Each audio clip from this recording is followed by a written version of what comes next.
કોઈ ફંક્શન માટે શું પહેરવું? મારી પાસે કઈ છે નહીં સારું સારું. બધા કેવા મસ્ત મસ્ત પહેરીને આવશે, હું શું પહેરું? અરે ગમે તે પહેરી લે, આટલા બધા કપડા છે તારી પાસે અને તારી ઉપર તો કોઈ પણ કપડા હારા લાગે ને તો જોતો ખરી. સારું. મનીષા અહીં આવ તો. હા મમ્મી. તે મને ઓલી આપી હતી ને પીળા કલરની સાડી, એની યાર લાલ બોર્ડર હતી, ઈવડી ક્યાં ગઈ? મળતી નથી, મારા કબાટમાં જડતી નથી. અરે મમ્મી તમારા કબાટમાં જ હશે, સરખું ચેક કરી જોવો, કાં તો તમારા રૂમમાં હશે. મેં બધેય જોઈ લીધું એટલે તો તને પૂછું છું, ક્યાંય નથી મળતી તો જ તે તને કહેતી હોય ને, તો આમથી આમથી કહું. ક્યાંય નથી મળતી મમ્મી. 5000 ની સાડી હતી, ખોઈ તો નથી નાખી ને?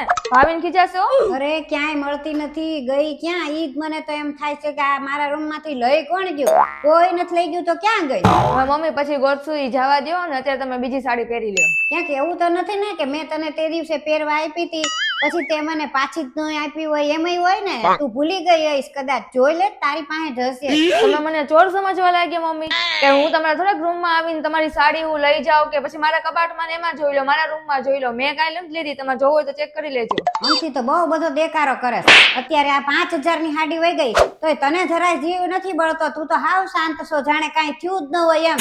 એવું કેમ? તો મને એમ લાગે છે કે તારી પાસે જ હશે, એવું લાગે છે. અરે પણ મમ્મી અરે આમ જો મનીષા, તું ઓલો કપડાનું કહેતી હતી ને કયા કપડા પહેરું, એ જો આ પહેરજે, આ પીળા કલરની મસ્ત સાડી છે, આ બહુ સારી લાગશે હો.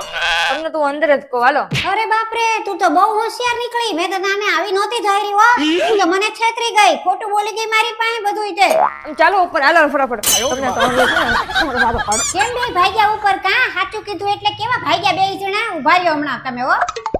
મમ્મી ફઈજી નો ફોન આવે છે. ના પાડી દે એને, કહી દે કે માર મમ્મી છે ને ઈ ગયા છે સત્સંગમાં, અત્યારે ઘરે નથી. તો બહુ ઓલી છે ઈ, કે હાવ 1 નંબરની ખોટડી છે. મંદિરમાં મળી હતી ને તો મારી હામુય ન જોયું. એની હારે કોણ હવે ફોનમાં વાત કરે? મારે કાંઈ વાત નથી કરવી. જ્યારે એને એનું કામ પડ્યું ને ત્યારે ઈ મોઢું ફેરવી લીધું છે. એટલે હવે એક વાર હું એની હારે વાત નથી કરવાની. ના પાડી દે, જાય એને કહી દે નથી ઘરે. હા વાંધો નહીં.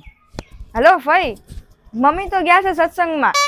મમ્મી, એ મમ્મી, આ બા ના 4 મિસ કોલ આવી ગયા, 5મી વાર આવે છે અત્યારે. હવે શું કરવું છે? ઉપાડવાનો છે કે હું કહું એને? એને કહી દે કે મારી મમ્મીને માથું દુખે છે, ઈ દવા લઈને હુઈ ગયા છે, એને જરાય મજા નથી, તબિયત ન થારી. કહી દે એને, કોઈ દિવસ આપણું એક પણ કામ નથી કર્યું ને હવે એનું ફોન કરે. આમ જો તો ખરી, હિંચકા ખાજો, આમ જો, કાંઈક શરમ કર. કહી દઉં બીજું હું. મમ્મી ક્યારના કાકીના ફોન આવે છે, તમે ઉપાડતા કેમ નથી? આ મારામાં આવે છે, હવે શું કહું એને હું? મેં એટલે જ નથી ઉપાડ્યો. મારે એની હારે કાંઈ વાત કરવી નથી. એને કહી દે કે ઈ ગયા છે અગાસીએ કપડા હુકવવા. જ્યારે એને જરૂર પડે ને ત્યારે જ મને ફોન કરે છે. અમથી તો કોઈ દી મને યાદ નથી કરતી. સારું, કહી દઉં છું. હેલો કાકી, હા ઈ ગયા છે કપડા સુકવવા ઉપર. મમ્મી, આ મામી ફોન ઉપર ફોન કરે છે મારામાં, એને હું કહું? જા એને કહી દે કે મારી મમ્મીને ઝાડા થઈ ગયા છે ને ઈ સંડાસમાં છે, નથી ઉપાડવો. જા. હા મામી, સંડાસમાં છે, ઝાડા થઈ ગયા છે મમ્મીને. હા માસી. અરે ના, મમ્મીને તો ઝાડા થઈ ગયા છે 2 દીથી. જો ને જયા કરે છે. આજ તો 5 વાર જે આવ્યા, 6ઠી વાર ગયા છે, નીકળતા જ નથી. મૂકું, હાલો પછી કરું. કેમ કાપી નાખ્યો? મારે વાત કરવાની હતી, એને તારે થોડું કેમ કહેવાય?